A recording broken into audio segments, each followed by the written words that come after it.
Well, I'm going to see if I can get a little better screenshots on here. You can't see real good in my camera because some of you know I ran over it with the tractor, but they can see some, but we'll try not to get the glare we had last time. I want to go into more detail about what this Apiary book has available to it. So we're going to go into the hives and what you can record. As you can see, it's got my hives listed here.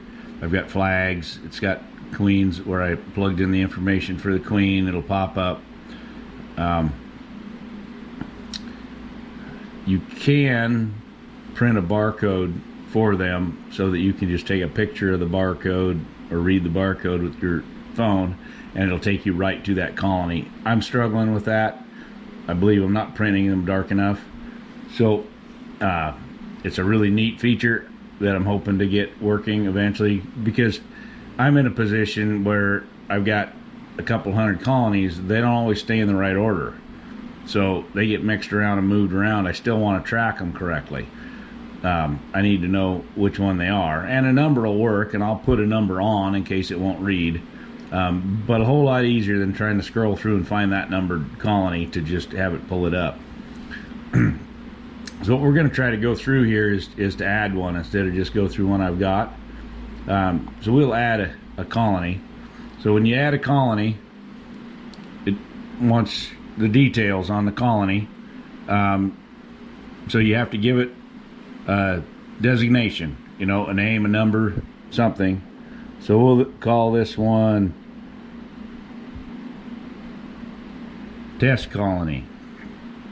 And it wants to know how many frames are in it. Well, this one's going to be a 10 frame box. It's a vertical frame. Gives me an option on bottom boards. Mine are solid bottom boards. And then it wants to know if I've purchased that, if it's my own production or what. And you don't have to fill in every piece of detail on these. The ones that are important to you are the ones you need to do. Then you go to the state of the hive. So in order to actually have it work, you have to plug the date in, or it won't record it. So is it an active hive? Is it a stored hive? Is it borrowed? Is it inactive, sold, disappeared, given for free, others? You have lots of options to put in for that. And then, did you purchase it? Was it your own production? Transfer from another hive? Artificial swarm? Swarm capture? Sale? There's stuff you can put in here. Now, all this isn't all that important. I don't do a lot of it. This gets to be important right here. You can set the strength of the hive. So when you go in later to look for hives and you have time to look at just your weak ones and you want to see it, you can ask it to show you your weaker hive. So as you scroll back through here, when you get below 50%, it considers it a weak hive. If you're down below 20%, 25%, you're in the critical. Then you're normal on up to, you know, 79, 80%, and then that's a strong colony. So you can set that. Then with this program, and this part bugs me because I've had to back up and do it again, you have to go up and hit save, or it doesn't save it. If I've typed it in, I want it saved. I don't want to have to go hit save every time I do stuff on here, but you learn to do it. And it's like anything else, it just takes time. So once you've hit it, it says it's saved down here. Now, when you back out, you'll have to go find the test hive. You won't go automatically to it because there's no information on it yet. So it should be here somewhere, probably all the way at the bottom. Yep, there's the test hive. But we don't have any real information on it. All we have is what the state of the hive. This is the information we filled in here at the top. We don't have any history, no bee family to have a graph. We don't have a queen added. Now say this is a colony I just started and I'm put a special queen in here. I put a queen in here that John sent me. So I'm going to go in here and I'm going to name it John. Let's say it looks Italian. I can hit the voice and say Italian, and it'll put all that in there. What year was it? Did it emerge? Was it hatched? 2021. Was it purchased? Well, it was. It wasn't my own production, but it was given to me. Well, let's call it purchased. And I can give more description if I need. Go to the state. Again, you have to get a date in there. What was it that I put in? Was it a cap cell, emerged, mated? Well, this was a mated queen that was sent to me. And I've installed it. It hasn't been accepted yet or rejected, transferred, sold, replaced, swarmed, or anything. So we're just going to call it installed. But John did mark it white. So we've got a color on it. Great. Again, we have to hit save. It tells us it's saved. Now when we back up, we've got information on the queen, and it tells us right there what queen is in this colony. The information that you put in, which is great, because I've got different queens from different places, and it's nice to be able to look at this and go, okay, this is a queen that I got from Z's Bees. I want to see what she's doing in here. This is a queen that Byron ordered in, and one of them I got. So it's nice to know that I haven't done enough of it to get into history, so I can see, you know, what's happened in it. I have a few that, you know, I've noted the queens, and then they've superseded her or something, and I've found a new queen, and so we'll start getting there eventually. But I can go to hive inspections. Now we don't have any, so we're going to add one. Had we already done one, we could have read what we did. We need a date to start. Description. First inspection. All right, now I can tell what their temperament is, hive condition, what's going on. I can enter those if I want. I typically don't worry about those. I've got a lot of stuff to go through. Frames. Total number of frames. There were 10 in here. How many frames of bees? Well, we just put this one together, so we've got 5 frames of bees. Is there any honey? We gave them 1. We don't have any supers on it. Does it have any bee bread, pollen frames? Yeah, we've got 1 in there. Great. This comes into play when you're trying to make up nukes, that you start seeing this colony is a pollen grabber. There are 3 frames of pollen in this colony. That's great information if you're trying to make nukes and you need to find pollen frames. I've got some that don't make any pollen frames. They put some pollen on the brood frames, and it's there. I've got other ones that have 3 frames that is nothing but pollen. It's just information. The more information you've got, the better you can do. Brood is the huge one. If I don't have a lot of time to do add a lot of other information in my inspection, this is where I want to go.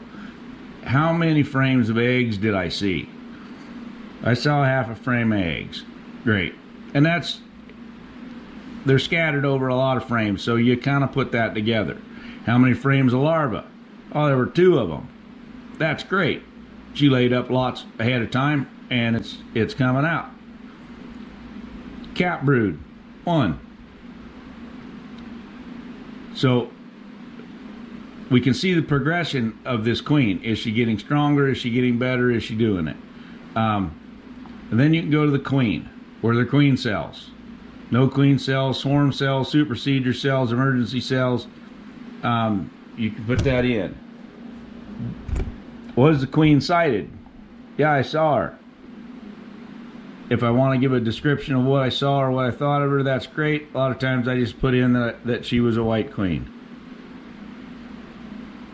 I don't put a lot of detail in there, but if I start finding funny things about the queens, I probably will. So then I can go into drones. Are there a lot of drone cells? Are there too many drones? Is there too many drone cell frames in here and I need to take care of it? Why do I have too many drones? Is there the right amount? Are there no drones? Typically, if there's no drones, that's a sign that the hive is struggling a little bit. They don't add drones in if they're struggling. If they're a healthy hive, they'll have some. You can go into disease and pest. Did you see anything? Did you see varroa mice? Did you check? Nosema, chalk brood, stone brood, foul brood. You can note that. Pest, wax moth, mice, ants, wasps, small hive beetle. I haven't had an issue with any of that or had to do it. I can get to hive strength. Here again, I can set my hive strength. How strong is that hive in what I saw in this inspection? And then other stuff. Do we have propolis? Is it excessive? How are they doing on pollen gathering? What are my temperatures? There's all kinds of stuff. Again, you just entered all this information. If you don't hit save, you go back. There's no inspection report. So we have a first inspection with information we just gathered. If you add hive components, you can put that in there. Media gallery, you can take pictures. To-do lists, things that need to be done. Notes. So if I go up here, and this is a colony that I want to keep an eye on, so I'm going to flag this colony. I can go down here to my notes. It's marked as flagged, but I don't know why. New colony. Inspect soon. There we go. Now when I go back to see why I flagged it, again I had to hit save, I'll be able to tell why is it flagged. Because when I come in to it and I look to see my hives, I can ask it to show me only the flagged colonies. So I can record my feedings, treatments, varroa mites. Great one. Date. So what method are we using here? Mine is usually at the soap wash, so that we know how we're doing our inspections. How many mites did I find? 3. That would give me at 1%. So here we got it's a number of mites. It's not an average that I've figured out. That puts me at a low level. I can give a description, check again, whatever else, save. Now I have it recorded the test for the mites on here. And so as you're trying to change it, that's really great because you can see where you've been. It's all recorded. Your timeline will show your inspections and that you flagged something and what you've done. Reminders. You can plug in reminders so it'll tell you what to do. And then duplicate, barcode, tags. You can print this off if you want. So this is just recording for one hive. There's a lot of information in here, and one of the neat things with it is it makes you look at some of these things that you may not have paid attention to before because it's asking the question. Again, you don't have to fill in all that information. You can do it or not, but it's there. The more information you put into these, the better it'll help you. But sometimes you just don't have time. I just want to put in how much brood is there, and they're doing fine, and then I can check and make sure they're growing. So anyway, before we get too dang long on this, that's recording a hive. I'll do another one later on some of the other stuff. It's got queen rearing and a lot of other features in this. So here's number 2 in the series.